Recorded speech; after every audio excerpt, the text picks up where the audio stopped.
So hey guys, now it's just a 1 month to go for your MHT CET exam. So if you haven't started your preparation yet, then this video is just for you. So है guys, welcome back to CS concept simplified. So अभी सिर्फ MHT CET को 1 महीना बाकी है। So last के 30 days में हमारा स्टडी प्लान किस तरीके से होना चाहिए जिससे हम हमारा टारगेट अचीव कर सके।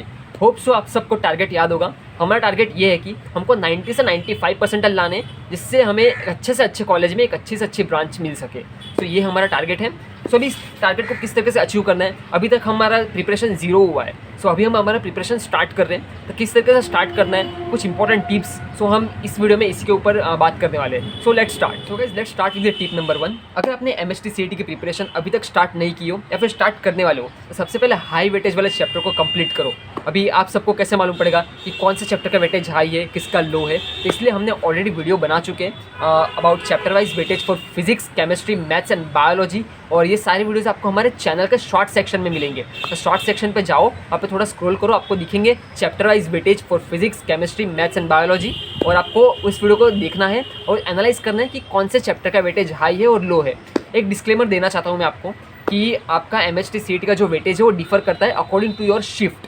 अभी MHT CET सिर्फ एक पेपर तो बनाता नहीं है, वो बहुत सारे पेपर बनाता है according to their different shifts. तो आपके शिफ्ट में किसी चैप्टर का वेटेज हाई हो सकता है, किसी चैप्टर का वेटेज लो हो सकता है, डिपेंडिंग अपॉन योर शिफ्ट। सो हमारा जो चैप्टर वाइज वेटेज है वो एवरेज करके बनाया हुआ है। सो आपको आपके एग्जाम के टाइम पे एकदम सिमिलर टाइप का वेटेज देखने को मिलेगा। सो ये था आपका tip number 1, covering an high weightage chapter first. Let's move to the tip number 2, set your daily target of 3 chapters. आपको दिन के 3 चैप्टर्स का डेली टारगेट सेट करना है, चाहे वो 3 चैप्टर फिजिक्स के हो, केमिस्ट्री के हो, मैथ्स के हो या फिर बायोलॉजी के हो। बट दिन में आपको 3 चैप्टर्स खत्म करते हैं। क्यों? क्योंकि अभी आपके पास 1 महीना बाकी है, मतलब 30 डेज़ बाकी है। और आपके पास चैप्टर्स कितने हैं? ऑलमोस्ट आपके पास 75 से 80 चैप्टर्स होते हैं ओवरऑल सम किया जाए फिजिक्स, केमिस्ट्री, मैथ्स या फिर फिजिक्स, केमिस्ट्री, बायोलॉजी का। सो आपके पास ऑलमोस्ट 75 टू 80 चैप्टर्स है जिसको आपको कवर करना है इन ऑलमोस्ट 30 डेज़। आपको दिन के 3 चैप्टर्स का टारगेट सेट करना है कि दिन में मैं 3 चैप्टर करूँगा और एकदम अच्छे से करूँगा। एंड ऑफ द डे पे मैं उन तीनों चैप्टर का रिवीजन भी करूँगा कि आज मैंने इन चैप्टर के ये कंसेप्ट सीखे, इस कंसेप्ट के ये फार्मूलाज होते हैं और ये फार्मूले मेरे दिमाग में एकदम छप गए, सेट हो गए। सबको दिन का डेली टारगेट रखना है 3 चैप्टर का और ख़त्म करके ही सोना, बस यही बोलूँगा। क्योंकि अगर आपने नहीं किया तो फिर बैकलॉग बढ़ता जाएगा और फिर जैसे टाइम कम होता जाएगा फिर आप 15 डेज स्ट्रैटेजी मांगोगे, फिर आप जाकर 10 डेज स्ट्रैटेजी मांगोगे और वैसा कुछ नहीं होता। अभी भी टाइम है आपके पास, 1 महीना है, 1 महीने बहुत अच्छे से MHT CET की प्रिपरेशन हो सकती है। सो दिन का 3 चैप्टर करना शुरू कर दो।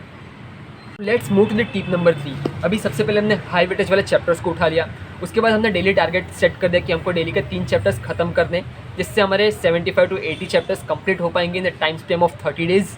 अब उसके बाद क्या? उसके बाद बारी आती है टिप नंबर 3 की, डेली PYQ सॉल्विंग। आपको डेली के PYQ सॉल्व करने हैं, डेली के। अभी आपने डेली के 3 चैप्टर्स खत्म किए, एक चैप्टर को ख़त्म करने को कितना टाइम लगेगा आपको? 2 से 3 घंटे।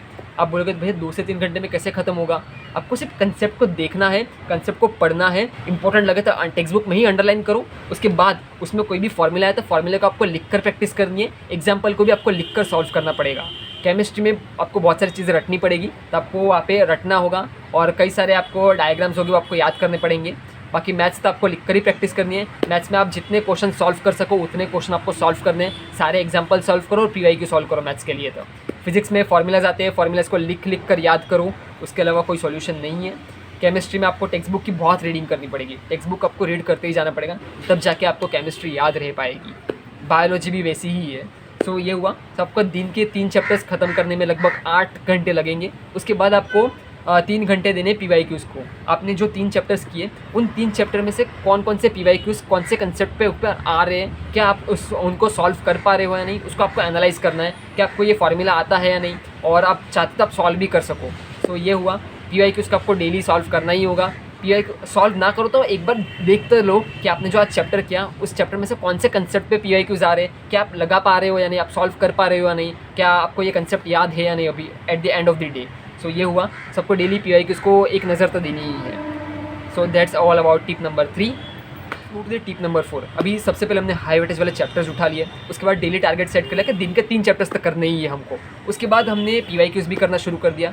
अभी मेन बात आती है कि हमने इतना सब तक कर लिया, मालूम कैसे पड़ेगा हम कितने पानी में हैं, कितने मार्क्स आ रहे हैं हमारे, हम अपने रिजल्ट को कैसे जज कर पाएंगे। सो उसके लिए टिप नंबर 4 आपके लिए है कि आपको सबसे पहले मॉक टेस्ट देनी है। अब आप बोलोगे भैया टाइम ही कहाँ है हमारे पास, अगर हम चैप्टर्स कर रहे तो टाइम ही नहीं बचेगा, 30 दिन में कैसे मॉक टेस्ट दे। सो आपको एक प्रॉपर शेड्यूल में जाना है, आपको हर संडे को मॉक टेस्ट लगानी है, एक मॉक टेस्ट एवरी संडे। सो आप लगभग 4 से 5 मॉक टेस्ट तो दे के जाओगे एग्ज़ाम के पहले, और 4 से 5 मॉक टेस्ट काफ़ी है कि आपको एक अंदाज़ा लग जाएगा कि आपके एग्ज़ाम में कितने मार्क्स आ सकते हैं। और आप मॉक टेस्ट में जो भी मिस्टेक करो उसको लिखना कि मैंने आज मॉक टेस्ट में ये मिस्टेक की, मुझे फॉर्मूलाज याद नहीं था, कंसेप्ट याद नहीं रहा, ये कंसेप्ट मेरा वीक है, तो उस कंसेप्ट को भी आपको स्ट्रॉन्ग करना है at the end of the day. So आपको जब मॉक टेस्ट दो तो मॉक टेस्ट को एनालाइज करना भी सीखो। सो यही था टिप नंबर 4 कि आपको मॉक टेस्ट देनी है एवरी संडे, और एग्जाम के पहले आप मिनिमम 5 मॉक टेस्ट तो देकर ही जाना और मॉक टेस्ट के मिस्टेक्स को एनालाइज करना। Final tip that is tip number 5। सो अभी बहुत से स्टूडेंट्स एक ही मिस्टेक करते हैं कि वो लोग आगे तो पढ़ते जाते हैं बट पीछे का भूलते जाते हैं। क्यों ऐसा इसलिए होता है क्योंकि दे डोंट रिवाइज, वो रिवीजन नहीं करते। सो आपको ये मिस्टेक नहीं करनी, आपको डेली का रिवीजन करना है। अभी आपने दिन के 3 चैप्टर्स उठा लिए, अभी उन 3 चैप्टर्स के आपने कंसेप्ट भी देख लिए, फॉर्मूलेस भी देख लिए, एग्जाम्पल सॉल्व कर लिए, उसके बाद आपने PYQs भी देख लिए। अभी रात को सोने से जस्ट आधे से 1 घंटे पहले आपने पूरे दिन में जो भी किया उस चीज़ को आपको वापस से रिवाइज करना है। आपने जो भी पॉइंट्स हाईलाइट किया होगा, नोट डाउन किया होगा, अंडरलाइन किया होगा, जो भी आपने फॉर्मूला लिखा होगा, क्या आपको वो चीज़ें याद है या नहीं, आपको एक बार उन सब चीज़ों को रिवाइज करना है, उसके बाद ही आपको सोना है। सो आपको डेली रिवीजन करना है, ये चीज़ मत भूलना। अगर डेली रिवीजन नहीं करोगे तो आगे की चीज़ें याद रहेगी, पीछे का आप भूलते जाओगे, और फिर एग्जाम के टाइम पे यही होगा कि भाई मुझे पीछे का तो कुछ याद ही नहीं है, पीछे के 10 चैप्टर ऐसे ही वेस्ट हो गए। सो ऐसा ना हो, सो इसीलिए डेली रिवीजन करते रहना। यही थे मेजर 5 इंपॉर्टेंट टिप्स जो मैं आपको देना चाहता था। अभी मैंने तो टिप्स आपको दे दी, अभी एग्जीक्यूट और फॉलो तो आप ही सबको करना है। होप सो आप इन टिप्स को एग्जीक्यूट करो, एंड आप सबको टारगेट भी याद होगा। हमारा टारगेट है 90 से 95 परसेंटाइल अचीव करना। सो अभी भी अपने पास टाइम है, 30 डेज़ का टाइम इनफ होता है 90 से 95 परसेंटाइल लाने को। फिर आप अभी टाइम वेस्ट करोगे और फिर बोलोगे लास्ट के 15 डेज़ में कैसे करें, तो नहीं हो पाएगा।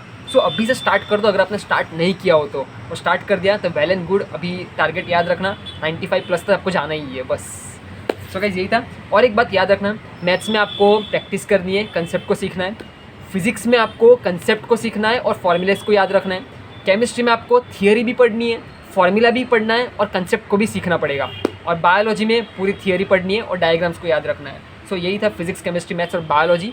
मेजर फोकस आपका मैथ्स और बायोलॉजी पे होना चाहिए, क्योंकि मैथ्स के 100 मार्क का पेपर आता है और बायोलॉजी का भी 100 मार्क का पेपर आता है, और फिजिक्स केमिस्ट्री 50-50 मार्क्स के आते हैं, आप सबको मालूम ही होगा।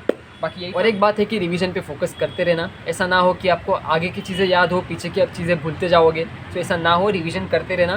Guys that's all from my side. Hope so आप सब अपना टारगेट भी अचीव कर पाओगे and succeed well in your life. एक चीज़ याद रखना लाइफ में कि अभी 1 महीना बाकी है, और ये 1 महीना डिसाइड करेगा कि आप आने वाले 4 सालों में कहाँ पे स्टैंड करोगे, आपके दोस्त कैसे होगे, आपका सराउंडिंग कैसा होगा, आप कौन से सिटी में जाके पढ़ोगे, ये सब डिसाइड करेगा ये लास्ट का 1 महीना। So don't forget this.